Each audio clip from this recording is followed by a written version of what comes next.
Okay, so today, I want to talk about something incredibly personal and often unsettling. What happens when you've finally seen through someone's manipulative games and they, in turn, realize that you're onto them? It's a moment of unsettling clarity, a shift in dynamics where the stakes suddenly feel much higher. You see, when a person with ill intent understands that their charade is over, that their carefully constructed facade has crumbled in your eyes, their reactions can be anything from subtle shifts to outright aggressive maneuvers. It's not just about what they do, but how you perceive and respond to it that truly defines your strength. And for that, we turn to the timeless wisdom of Stoic philosophy, a practical guide for navigating life's most challenging interpersonal landscapes. The Stoics teach us to distinguish between what is within our control and what is not, to cultivate an unshakable inner fortress of reason and virtue, and to meet external chaos with internal tranquility. This isn't just about theory, it's about real-world resilience, about protecting your peace when others are actively trying to shatter it. So let's dive into the intricate dance of these moments, exploring 9 specific tactics bad actors employ and, crucially, how Stoicism offers a powerful, almost alchemical way to transform these adversities into opportunities for profound personal growth and unwavering self-mastery. This journey isn't just about understanding them, it's about understanding and fortifying yourself. Tactic 1. They intensify gaslighting. Imagine a scenario. You've meticulously pieced together their lies, the inconsistencies, the subtle manipulations. You've had that aha moment, and perhaps, subtly, they've picked up on your newfound awareness. This is when the gaslighting, which might have been a low hum before, suddenly amps up to a deafening roar. They start planting seeds of doubt with such ferocity, questioning your memory. That never happened. You're imagining things. Your perception, you're overreacting, it was just a joke. And even your sanity. Are you feeling okay? You seem a little unhinged lately. They might weave elaborate counter-narratives, presenting a reality so skewed and confidently delivered that it forces you to pause, to second-guess the very foundations of your own mind. It's a psychological assault designed to make you question your sanity, to erode your self-trust until you become utterly disoriented and dependent on their version of reality. They want to regain control by making you believe you are the problem, not them. From a Stoic standpoint, this is a profound challenge to your internal locus of control. Epictetus eloquently taught, it's not what happens to you, but how you react to it that matters. The manipulator's words and their attempts to warp your perception are external events, entirely outside your direct control. You cannot force them to acknowledge the truth or to stop their psychological warfare. However, you possess absolute power over your judgments about these events. When they launch their gaslighting attack, your immediate Stoic response is to engage your reason. Don't let their emotional appeals or confident falsehoods hijack your rational thought. Ground yourself in the objective facts you have observed, the logical conclusions you've drawn. Remind yourself, my perception, fortified by reason and evidence, is my own. No one can take that from me unless I surrender it. Marcus Aurelius often urged self-reflection, asking whether external opinions truly altered his inner self. Similarly, when faced with intense gaslighting, ask yourself if their claims genuinely change the reality you've experienced. By maintaining composure, refusing to internalize their distorted reality, and holding fast to your own reasoned judgment, you effectively neutralize their weapon. You become impervious to their mental gymnastics because you understand that true harm comes not from what others say, but from the judgments you assent to. This isn't about winning an argument, it's about safeguarding the inviolable fortress of your mind. Tactic 2. They play the victim to gain sympathy. Imagine this. You've seen through their charming facade, maybe even directly confronted them, and now the charade is over. But instead of admitting anything, they pull off a spectacular performance of martyrdom. This isn't just pretending nothing happened. It's a full-blown Oscar-worthy act where they position themselves as the ultimate sufferer, the aggrieved party, the one who has been so terribly wronged by you. They'll launch into tearful monologues, recounting tales of your alleged injustice, portraying themselves as innocent lambs led to slaughter by your supposed cruelty or irrationality. They'll lament their pain and suffering to mutual friends, family, or even colleagues, carefully weaving a narrative that paints you as the villain and them as the helpless, unfairly targeted victim.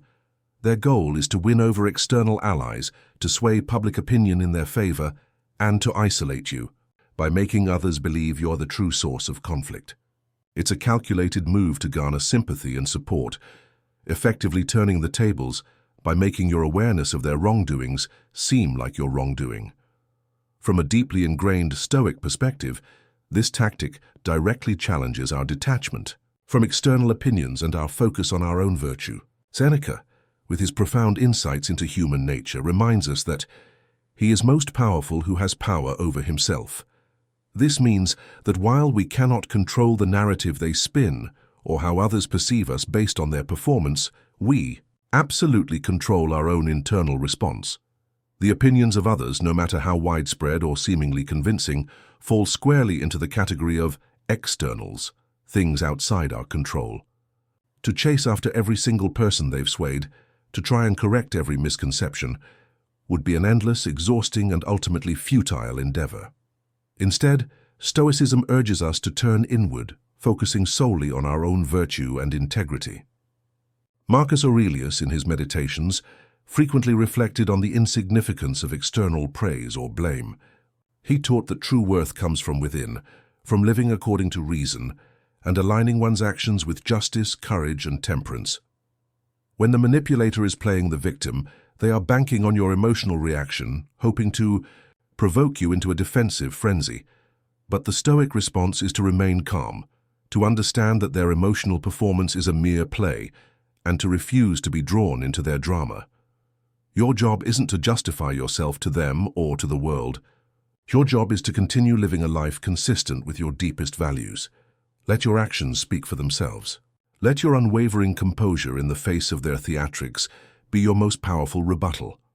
By detaching from the outcome of their victim narrative and holding firm to your own virtuous conduct, you deny them the very emotional energy they seek to extract from you. Tactic 3. They attempt to isolate you from your support network picture.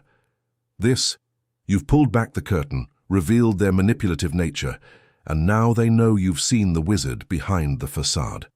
One of their most insidious next moves is to subtly, or sometimes overtly, attempt to isolate you from your support network. They understand that a person with strong connections is resilient, has avenues for validation, and possesses resources, both emotional and practical, to resist their influence. So their strategy shifts to severing those vital ties. They might plant seeds of doubt about you in the minds of your friends, family, or colleagues, whispering insidious rumors, or distorting past events to create rifts.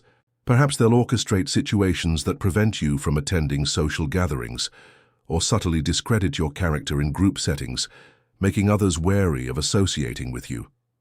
The goal is to weaken your position, make you feel alone and vulnerable, and remove any external sources of clarity or validation that might challenge their ongoing manipulation. They want to corner you, to make you feel like you have nowhere to turn, thus increasing your reliance on their distorted reality.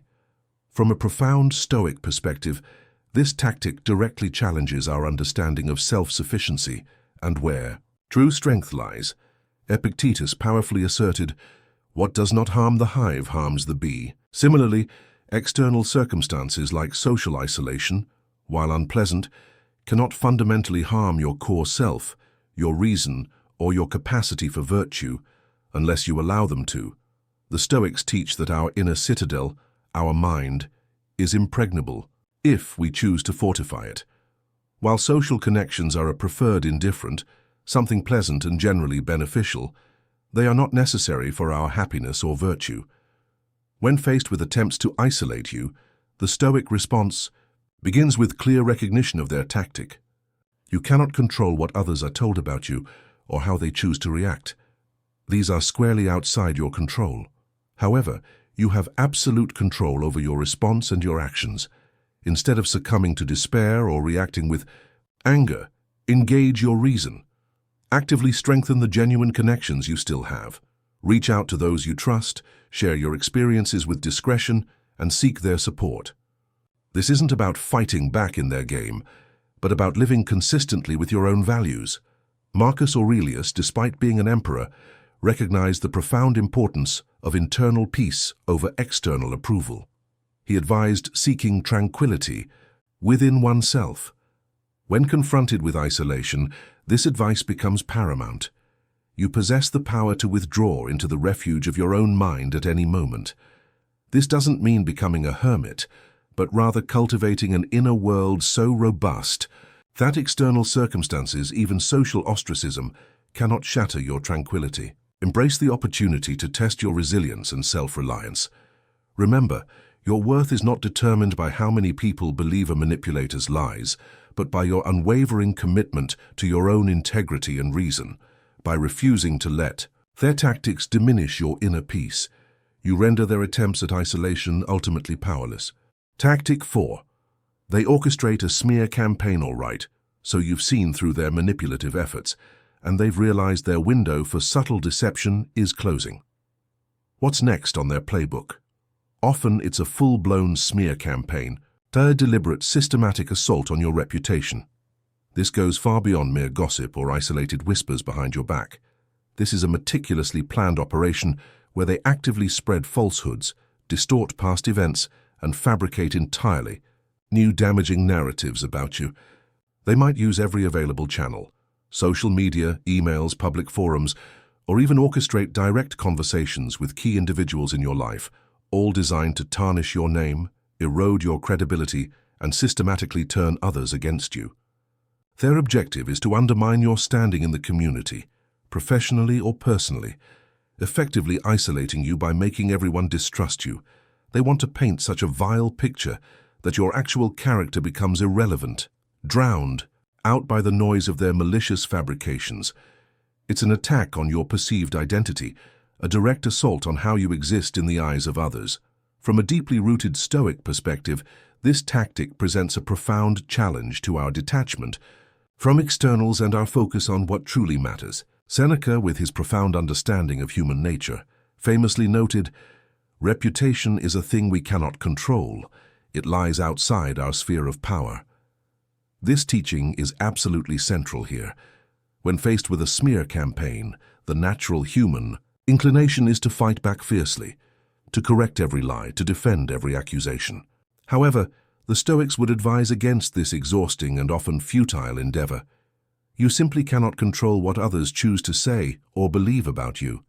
Trying to chase down and extinguish every single falsehood is like trying to catch smoke. It will drain your energy and divert you from your true purpose. Instead, Stoicism directs us to focus relentlessly on what is within our control, your own character and actions. Epictetus eloquently stated, "It is not what happens to you, but how you react to it that matters." If you live a life of integrity, embodying the Stoic virtues of reason, justice, courage, and temperance, then the malicious claims made about you will ultimately lack foundation. Your actions, consistently aligned with these virtues, will speak far louder and more truthfully than any lie they can concoct. Marcus Aurelius frequently reminded himself that external praise or blame should not perturb the inner self. When confronted with a smear campaign, ask yourself, does this lie diminish my virtue? Does it change who I am? If the answer is no, then their words are merely external noises, incapable of truly harming your essence. The Stoic response is to cultivate an unwavering inner tranquility, to accept that external opinions are beyond your grasp, and to continue acting with integrity. By demonstrating consistent moral character and refusing to let their lies provoke you into unvirtuous behavior, like anger or desperation, you effectively neutralize their weapon. You show that your worth is not dictated by their slander, but by your unwavering commitment to truth and virtue. Tactic 5. They use flying monkeys, so you've seen through their veil, and they know it. Direct confrontation might be too risky for them, or perhaps their previous tactics have failed to sway you. What's next in their arsenal? Often, it's the deployment of flying monkeys. This isn't just an allusion to a famous movie, it's a chillingly accurate description of individuals whom the manipulator subtly or overtly enlists to do their bidding. These flying monkeys are typically unsuspecting, perhaps easily influenced, or deeply loyal to the manipulator, often unaware. They are being used as pawns. The manipulator, playing the victim, as we discussed, will feed them distorted narratives, painting you as the aggressor or the problematic one. These proxies, then, genuinely believing they're helping, will approach you to deliver veiled threats, offer unsolicited advice, which is really just the manipulator's message, try to extract information or even actively participate in harassing or isolating you. They might come to you with seemingly concerned questions, subtly shift group dynamics, or even launch direct attacks on the manipulator's behalf, all while the puppet master remains safely in the shadows. The goal is to continue the campaign against you without getting their own hands dirty, to maintain plausible deniability, and to multiply their negative influence through unwitting agents. From a profound Stoic viewpoint, dealing with flying monkeys requires a nuanced blend of sharp discernment and controlled compassion. Epictetus taught, "What disturbs men is not things, but the judgments they form about things." When these individuals approach you, the immediate challenge is not to view them as inherently malicious adversaries. Instead, recognize that they are often themselves victims of manipulation, acting based on incomplete or distorted information.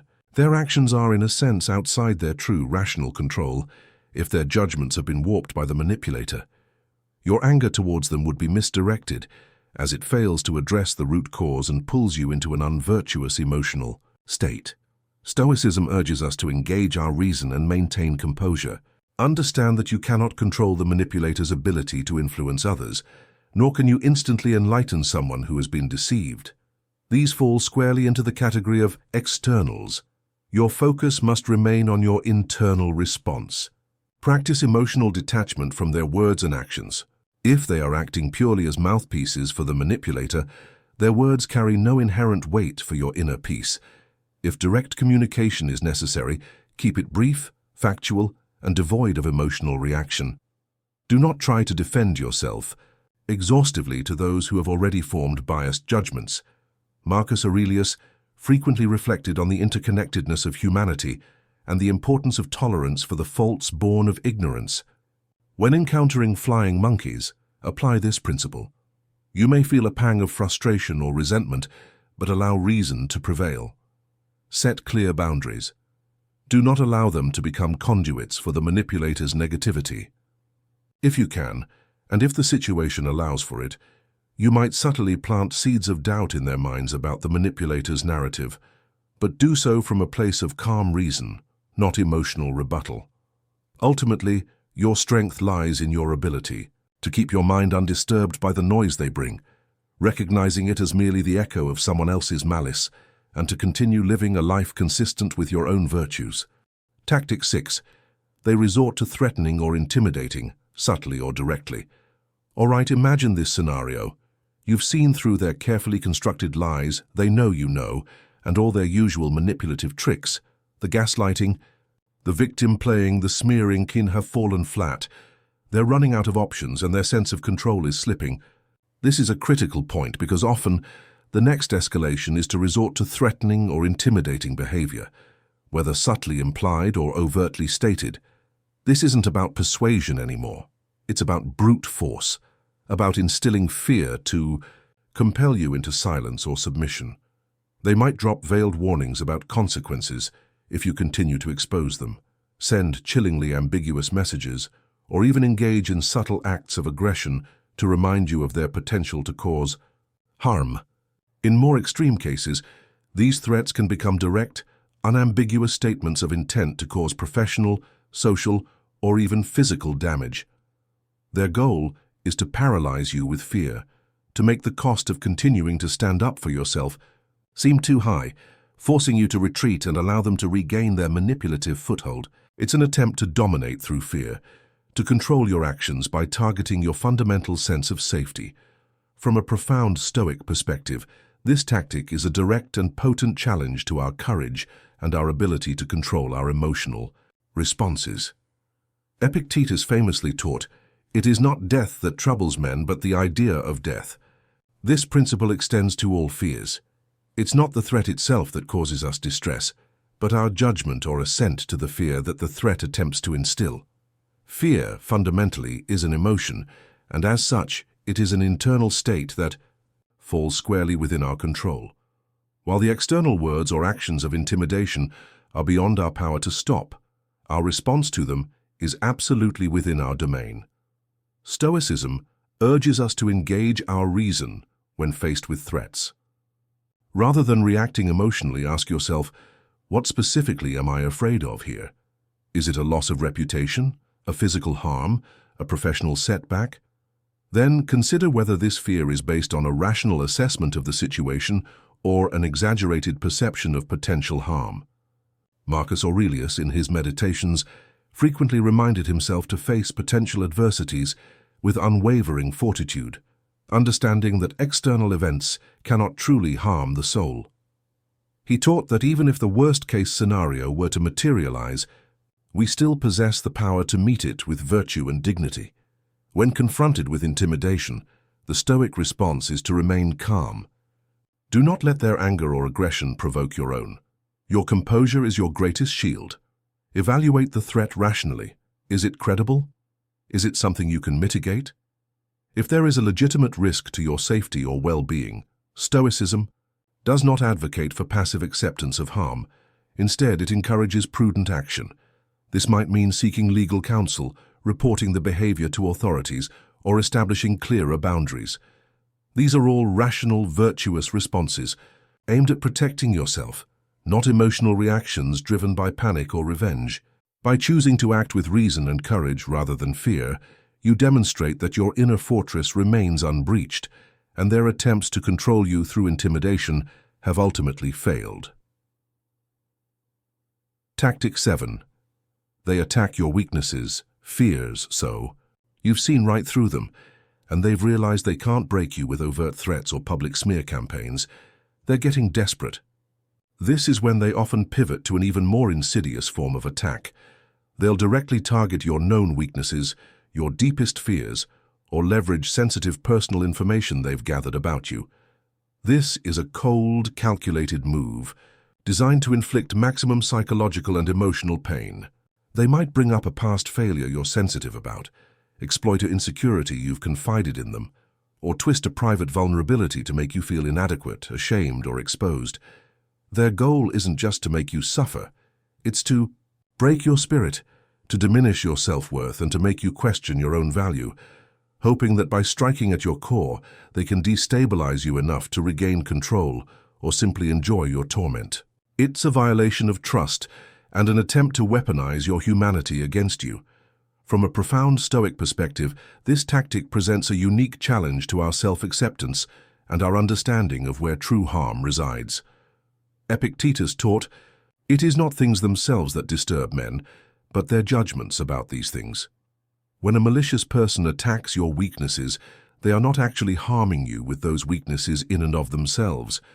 Instead, they are trying to manipulate your judgment of yourself, to make you assent to the belief that these weaknesses diminish your inherent worth. The pain and suffering arise from your agreement with their negative assessment, not from the external facts of your perceived flaws. Stoicism urges us to cultivate a profound sense of self-acceptance. Every human being has imperfections, vulnerabilities, and past mistakes. This is a fundamental aspect of the human condition.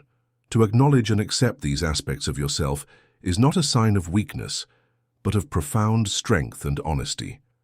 When you embrace your whole self, including your perceived flaws, the manipulative power of their attacks significantly diminishes.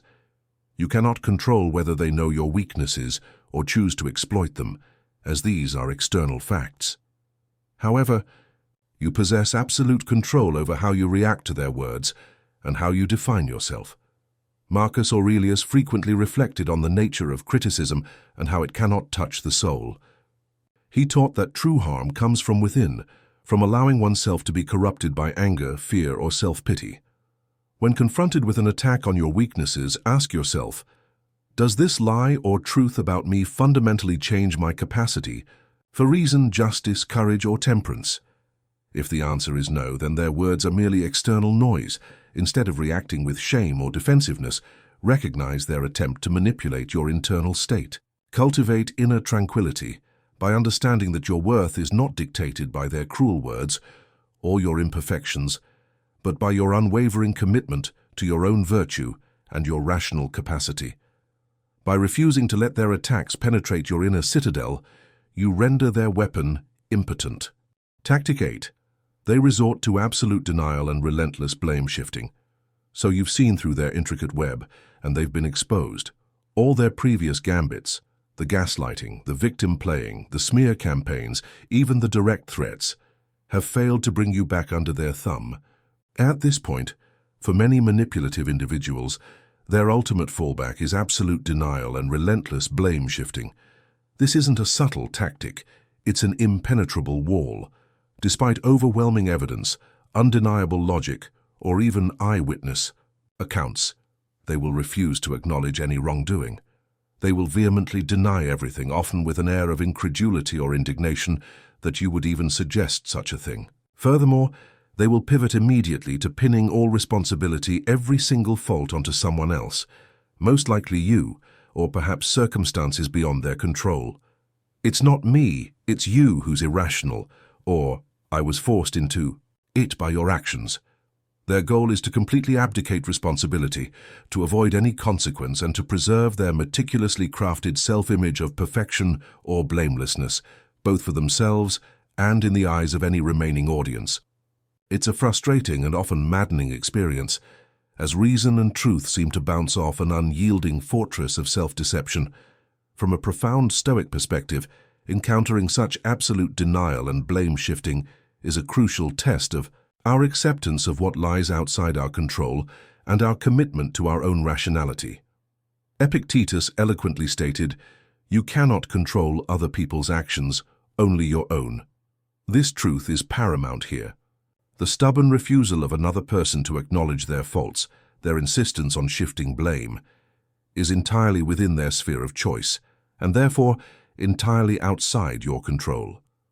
To continuously try to force them to admit responsibility, to engage in endless arguments hoping to pierce their denial, is a futile and utterly draining endeavor. You cannot compel another person to see the truth if they are unwilling to open their eyes. Instead, Stoicism urges us to accept this reality, accept that some individuals will simply never take responsibility for their actions. Their denial is their burden, their ethical failing, not yours. Your energy is a finite resource, and to expend it, trying to change an unchangeable external reality is a profound waste. Marcus Aurelius frequently reminded himself to tolerate the imperfections and irrationalities of others, understanding that forcing them to conform to his standards was not within his power. When faced with relentless blame, ask yourself, does their denial diminish my virtue? Does it make me less honest, less just, less courageous? The answer, if you are acting with integrity, is a resounding no. The Stoic response is to maintain composure and reason. Recognize their tactic, acknowledge its futility in terms of changing them, and then consciously choose to disengage from the unproductive cycle. You don't need their validation or their confession to know your own truth. Your freedom, according to Stoic thought, lies precisely in your ability to choose your response and to remain undisturbed by what others say or do, particularly when their actions betray a fundamental lack of reason or integrity. By refusing to let their denial and blame-shifting ignite your anger or frustration, you preserve your inner peace and remain master of your own mind. Tactic 9. They seek retaliation, revenge. So you've navigated the gaslighting, withstood the victim performances, remained unmoved by smear campaigns, resisted the flying monkeys, faced down their intimidation, and stood strong when they attacked your vulnerabilities, even when they resorted to absolute denial. You've maintained your composure, your reason, and your dignity. At this point, feeling utterly defeated, disempowered, and perhaps consumed by a wounded ego, some individuals will escalate to the most destructive phase, seeking outright retaliation or revenge. This isn't about manipulation anymore. It's about causing direct harm as a punitive measure, to teach you a lesson. or simply to make you suffer for exposing them. Their actions might manifest directly: baseless lawsuits, professional sabotage, attempts to cause financial harm, or even covert physical threats. Alternatively, they might opt for indirect revenge, like destroying your reputation in new, more aggressive ways, or systematically undermining your relationships through insidious whispers, leveraging their last vestiges of influence. Their ultimate goal is to inflict significant damage, to make you regret ever having seen through them, and to regain a sense of power by making you experience pain. It's a bitter, desperate final act. From a profound Stoic perspective, facing such vengeful actions is the ultimate test of our temperance, courage, and commitment to reason over passion. Seneca, in his essays on anger, vividly described it as a brief madness. When an individual seeks revenge, they are acting not from reason, but from the uncontrolled depths of intense negative emotions: anger, resentment, malice. The Stoic response is to absolutely refuse to be drawn into this cycle of irrationality. To react to their revenge with your own anger or desire for retaliation would be to descend to their level, to willingly sacrifice your inner peace and virtue, and to allow their negative emotions to dictate your actions. Stoicism teaches us to focus relentlessly on what is within our control, your reaction to their vengeful actions. You cannot prevent them from attempting to cause harm. That is entirely in their sphere. But you can control whether you allow their actions to corrupt your soul or disturb your mind. The Stoic path demands that you meet their irrationality with unwavering composure. Ask yourself, will seeking revenge make me a more virtuous person? Will it bring me true lasting peace? The answer is invariably no. True peace comes from within, from living in accordance with reason, not from the fleeting satisfaction of vengeance. Marcus Aurelius frequently reminded himself of the transient nature of external events and the enduring power of inner virtue. When a malicious person seeks revenge, your highest purpose is to maintain your dignity and integrity. If their actions pose a legitimate threat to your well-being or safety, Stoicism does not advocate for passive suffering. Instead, it calls for prudent and rational action to protect yourself, your loved ones, or your interests. This might involve legal recourse, setting firm boundaries, or completely disengaging. These are acts of self-preservation guided by reason, not emotional retaliation. The greatest victory from a Stoic standpoint is not to win the external battle by inflicting equal harm, but to win the internal battle by remaining unscathed in spirit, refusing to let their malice poison your own soul. By choosing reason over rage, you break the chain of negative causality and affirm your ultimate freedom. Conclusion. So, we've journeyed through some of the most unsettling human interactions, exploring what happens when you've finally seen through someone's manipulative games, and they realize their carefully constructed facade has crumbled. We've dissected the 9 insidious tactics they often employ, from the subtle erosion of gaslighting to the desperate fury of retaliation. These are not merely abstract concepts. They are deeply personal challenges that can threaten to destabilize our very sense of self and peace. Yet through it all, the enduring wisdom of Stoic philosophy stands as an unshakable beacon, providing not just theoretical understanding, but intensely practical tools for navigating these turbulent waters. The core lesson from the Stoics resonates powerfully: control what you can control and accept what you cannot. We cannot dictate the actions, intentions, or emotional states of others. Their choices, their denial, their anger, their desire for revenge, all of these fall squarely into the category of externals, entirely outside our direct power. However, what we do possess absolute, unwavering control over is our own reactions, our perceptions, and the unwavering application of our reason. By consistently choosing to focus on cultivating the Stoic virtues of reason, justice, courage, and temperance within ourselves, we construct an inner citadel that remains impervious to the onslaughts of external malice. Our inner peace, our dignity, and our integrity become unassailable, regardless of the chaos others attempt to unleash upon us. True strength, the Stoics teach, doesn't lie in dominating others or forcing them to conform to our will. It lies in the profound self-mastery that allows us to remain undisturbed by what is not ours to control, to endure adversity with grace, and to continue living a life of purpose and virtue. So as you navigate life's inevitable encounters with difficult people, remember these principles. Let your reason be your guide, your virtues your compass, and your inner tranquility your most prized possession. End of script. Thank you for listening, everyone.